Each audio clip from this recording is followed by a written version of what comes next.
ने कहा मैं मर सकता हूं लेकिन कभी यह नहीं कह सकता हूं कि ब्राह्मण से राजा बड़ा होता है। ब्राह्मण बड़ा होता है, ब्राह्मण बड़ा है और ब्राह्मण बड़ा रहेगा। विष्णु तक की बात दधीच ने नहीं मानी। हमारा विषय ये था, अगर मानने योग्य था तो फिर दधीच ने विष्णु की बात क्यों नहीं मानी, विष्णु को भिक्षा क्यों नहीं दे दी। विषय ये था। अब बड़ा बढ़िया धीरे धीरे अस्तर में छोड़ो नहीं रे। अबे देखो भाई रुको, भाई नगद कहेगा, रुको घबरा कैसे, नगद दो नगद दो, नगद दे तो हो रहा होती जैसे। आस्ते आस्ते चले, जैसे बहाव बढ़ा फट फट किनारा कर लिया। सोचे कि यहाँ फंसाओ, बहाव किनारा करो। अब आइए, एक बात बहुत बढ़िया कही, हमारा भाई कुबेर कौन है? कल यक्षों का राजा है, तो यक्षों की क्या वो संतान है? भाई वंश का आकलन कैसे किया जाएगा? हेत और प्रहेत दो भाई, एक का काम था रक्षा का, सरोवर की रक्षा करना। एक का काम था सरोवर का यक्षण करना। जो यक्षण करता था वो यक्ष कहलाया, जो रक्षा करता था वो राक्षस कहलाया। हेत से ही उसी वंश में, हाँ माने राक्षस माने ये माली सुमाली मालवान, ये सब उन्हीं की संतानों में आए, उसी में कैक्सी आई। लेकिन अब लोग हमारा वंश बता दे, हेत से विद्युत के से सुकेत से माली सुमाली और माले माले, चौथी पीढ़ी में है वो भी। हाँ बढ़िया, लेकिन चलिए समाज को दर्शन दिया, साधुवाद है ना। अब आइए, क्या यक्षों में भी कुबेर की कुबेर यक्षों की संतान है ना? किसकी संतान है? हमारे पिता। किसकी? हमारे तो इन्हें यक्षपति बनाया गया है ना कि ये यक्ष हैं। ये यक्ष है नहीं, यक्षपति इनको बनाया गया है। यक्षों का इन्हें राजा स्थापित किया गया है, देवकोट में इन्हें रखा गया है। इस कारण वो यक्ष कहलाए। यहाँ पर ये नहीं हुआ कि उनकी माता यक्षिणी थी, इस कारण वो यक्ष हो गए। जैसे तुमने कहा कि मेरी माता राक्षसी थी, इस कारण वो मैं राक्षस हो गया। ये बात हमने कही, ये बात यहाँ ठीक से जुड़ी रही। हमने पहले ही बड़ा प्रयास नहीं हो, जुड़ी रही पाई है। या तो तुम बात समझ नहीं रहे हो, या तो जबरदस्ती सोच रहे हो हम कील ठोक दे। जरा देखो मैंने क्या कहा था, कर्म के अनुसार। हमने बात कहा था कर्म के अनुसार, और विश्वामित्र का उदाहरण दिया। कर्म से ही विश्वामित्र ब्रह्मांड, कर्म से ही कुबेर धनपद, कर्म से ही रावण राक्षस। अच्छा तो बिल्कुल नहीं भाई, कैसे? अब तो पनियामन आई, थोड़ी देर तो बहान दे। कर्म से मैंने बात ये रखी थी, तो हमारी बात वही की वही है। हाँ, जो बात कही तुमने कि वो दधीच ने नहीं स्वीकारा, क्यों? अब देखिए वहां है क्यों? क्योंकि दधीच उनकी राज्य में नहीं रहते थे, लेकिन जो ब्राह्मण किसी की राज्य में रहते वो उसके अधीन ही रहते।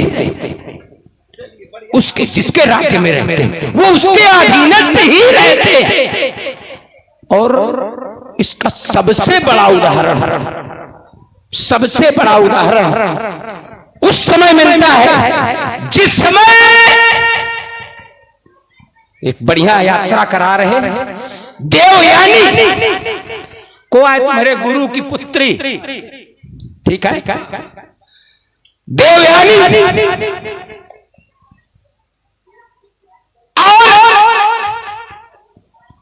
तुम्हारे दैत्यों का राजा नाम छोड़ रहे हैं की पुत्री शर्मिष्ठा, और जिस समय देवयानी और शर्मिष्ठा का आपस में द्वंद हुआ, सुने आप लोग बड़ी गहराई की बात, जिस समय शर्मिष्ठा, चलिए नाम हम तुम्हारे खाते में न डाल करके अपने खाते में ही डाल लें। बृहस्पति की पुत्री शर्मिष्ठा बृहस्परवा की पुत्री शर्मिष्ठा का दोनों का द्वंद हो गया तो बृहस्परवा की पुत्री शर्मिष्ठा ने देवयानी से कहा कि तुम्हारा पिता हमारे पिता के सामने हाथ जोड़े खड़ा रहता, हमारे पिता के यहाँ, यही शब्द थे भाई। राजा दिनेश सिंह चंदेल जो माथैया देवी के सबसे पुराने अध्यक्ष रहे रामलीला के, आपके द्वारा 50 मुद्राएं दोनों कलाकारों के सुंदर अभिनय पर भेंट हैं। धन्यवाद। बस वहीं से ये बात स्पष्ट भी हो जाती और इसको शुक्राचार्य ने स्वीकार भी किया कि हाँ निश्चित रूप से मैं उनका गुरु हूं, लेकिन चूंकि उनके राज्य में रहता हूं, उनका अन्न जल खाता किसका? उस राजा का। तो इसलिए जो भी है राजा के राज्य के अंतर्गत है वो उसकी प्रजा की तरह ही माना जाता है, उसको अस्वीकार नहीं किया जा सकता। रही गई बात तुम यो धनुष दिखाओ को ये तो धनुया है, ये तो धनुया है, या ले क्या है नहीं यार मजबूत है। ठीक है एक बात बता दे,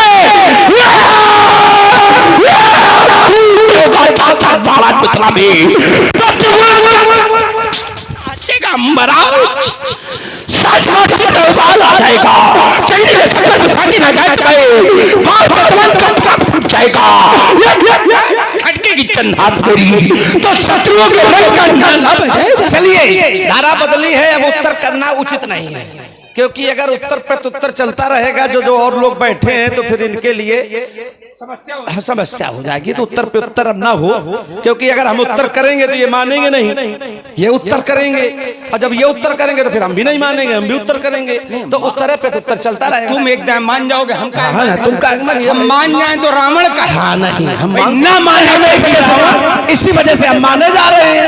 जिस भाव में तुम जिस धारा में बहे उसी धारा में हम भी बहने का प्रयास कर रहे हैं। हम तो बिल्कुल तुम्हारे अनुकूल चले। हुआ और संस्कार हुआ तो कल पाएगा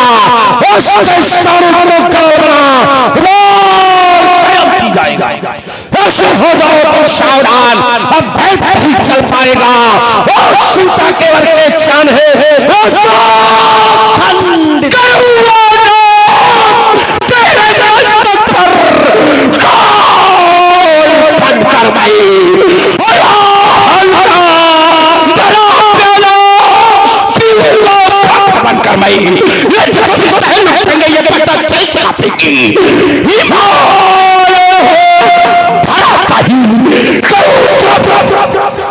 मेरे बुतंड की चट्टी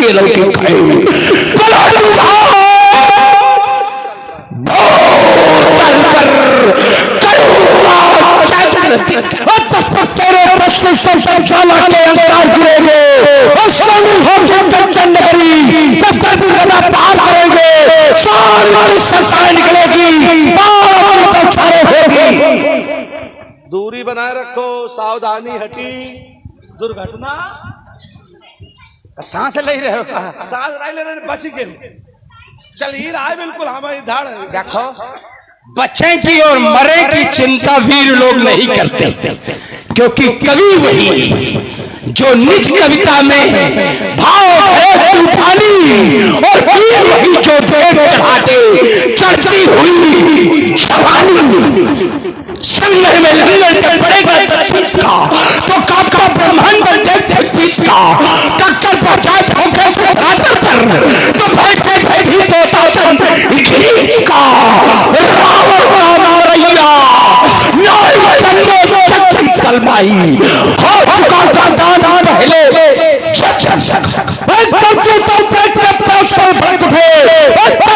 शत्रुओं के सीने फट गए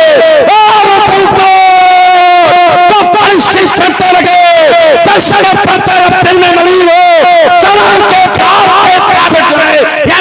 हो गया मैं मेरा मत तो मिथिला से भागने के लाले पड़ जाए। हाँ सज्जनों, अभी तक सुनी विद्वता, अब सुन रहे वीरता पूर्व प्रदर्शन।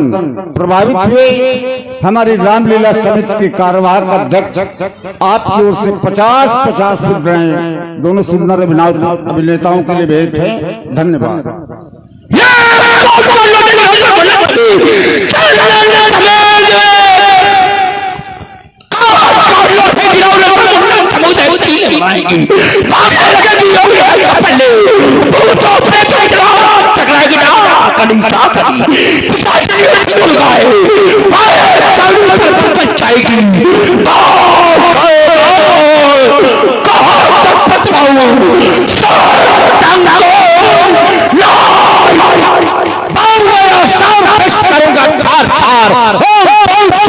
ढोल में मिलाऊंगा एक में मिलाऊंगा और वो शंकर पर भी रखा है, एक मिनट में दम को छुड़ाऊंगा। या तो समझाऊं तुम्हें बार बार, या तो समझाऊं तुम्हें बार बार, वरना तुम्हारे सभी बचाऊंगा। कोनो फर्क पड़ो, फर्क तो बहुत पड़ो, एकदम का तुम गिर पड़ते। चक्कर में रहा जमा के देखो, देखो कहो ना करो, हम कहां पर कम विश्वास करते हाँ? कि मान 3 प्रकार के पुरुष बताए गए, पानस, पटल और रसाल। एक सुमन व्रत, एक सुमन फल, एक सुमन केवल लागत। गुलाब केवल सुमन, ठीक। एक रसाल जिसमें फूल भी है और फल भी, उसमें केवल फूल है। गुलाब केवल फूल। आम, रसाल माने आम, आम में पहले फूल फिर फल, तो कहे और करे। और एक कटहल, पनस, पनस फल कैसा? तो पनस माने कटहल, कटहल में फूल नहीं होते, खाली फल। तो हम कहां पर कम करें पर ज्यादा विश्वास रखा। बढ़ाओ आगे, लगाओ हाथ। अब इन देखो चीर के डाल, काफी दिन लकड़ी कड़ी चीरी है। अच्छा तुमका लकड़ी चैला अभ्यास कैसे हुआ? लकड़ी चीरी तभी तो चैला इसका मतलब इसके पहले लकड़ी चीरने का अभ्यास है। नहीं, यही तो मुहावरा है, लकड़ी आई चीर के डाल। मुहावरा है तुमका ऊँट के मुंह में जीरा, तो ऊँट तो जीरा ढूंढो। ठीक है, तभी धोखा हो जाएगा। कहीं दही के धोखे चूना न पी जाए, सब आते तक फाट जाए। अच्छा मतलब तुम अपने आप का चूना समझा? तुम हम तो तुमका अच्छा आदमी समझते। कसम वैसे एक बात बता देते, हम जब तुम्हारे जैसे चूना को खाने चलते तो हम घर से घी पी लेते। जिसे भी चूना हजम करना हो तो घी पी लेना, चूना हजम हो जाएगा, कौनो चिंता ना। तो हम घी पी के चला था। एक तो बातें अच्छी बता ही नहीं सकते, जाते जाते भी सब गलते बताना है इनको। कह रहे चूना हजम करना हो तो घी पी लेना, अरे वो छिपा गए। घी तो पी लेना, लेकिन घी काहे का हो? तो वैद्य ने बताया कि घी गाय का होना चाहिए, गाय का घी चूने के प्रभाव को समाप्त करता है। अब हमारे जैसे चूने को तुम घी पी करके आए हो, तो गाय तो तुम सब मरवा डाली, यो घी के घेर पी के आए हो भैंसी का। अरे अब हम समझ पाए इतनी देर में कि हम कुछ कहते ये कुछ सोचते हैं। अब इतनी देर बाद पता चला कि भैंसी का घी, भैंसी का दूध, तभी हमारी बात इनको अभी तक समझ में नहीं आई। ये भी करे बुद्धि मोटी हो गई। नहीं, एक बात तुमको बता दें, खाली भैंसी का दूध, भैंसी का घी नहीं, जरूरत पड़ने पर समूच भैंसी। अच्छा भैंसी हजम कर, अब समझ लो जो भैंसी हजम कर ले तो कोने में बड़े बड़े भैंसी हजम करने वाले को देखो, इधर इधर आओ, इधर इधर देखो। एक वो तमोली होता ना, जरा सा ज्यादा कर देते, बड़े बड़े भैंसी हजम करे वाले ले घूमत है, कहा भैया बहुत ज्यादा हुईगा, जरे से भैया। और फिर जब पूरा तो वो भैंसी खाएगा, वो पता ही नहीं है, आते सब बाहर, पता नहीं कहाँ से बहु घूमी सब, वो का समारे न पैया, ये स्थिति हो जाएगी। तो इस चक्कर में न पड़ो, कुछ बड़ी श्रेष्ठता आज आपके लिए है, उधर यात्रा करो। बैठे हुए प्रिय भक्तगण, साकेत बिहारी